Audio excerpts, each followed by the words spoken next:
memberi ibadah kepada orang lain, yaitu untuk menyehatkan orang yang termarginal.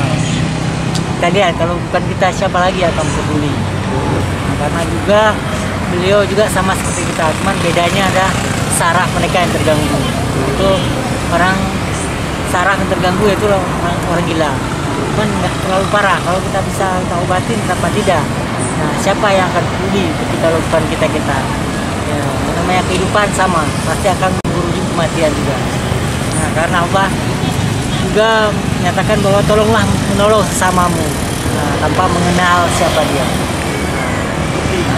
Ketika sebagai inisiatif, itulah ibadah yang kita bisa berbuat kebaikan. Kebaikan itu nggak mesti kita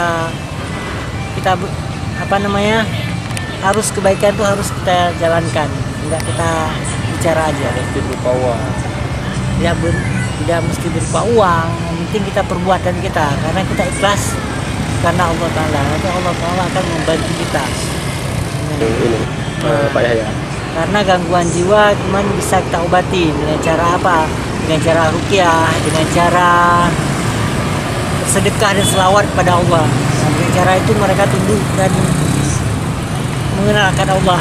Nah, insya Allah mereka akan sadar apa yang selama ini saraf-sarafnya mungkin terganggu pikiran-pikiran dia. Ini peduli kepada mereka ini apa? Apalagi kita lihat COVID, mereka dan virus yang membahayakan bagi yang lain. Cuman kita istilahnya kita peduli karena kita lihat hasil dari pikiran kita sama seperti kita. Dan juga mereka berkehidupan sama seperti kita, yang membedakannya gila. Kita peduli karena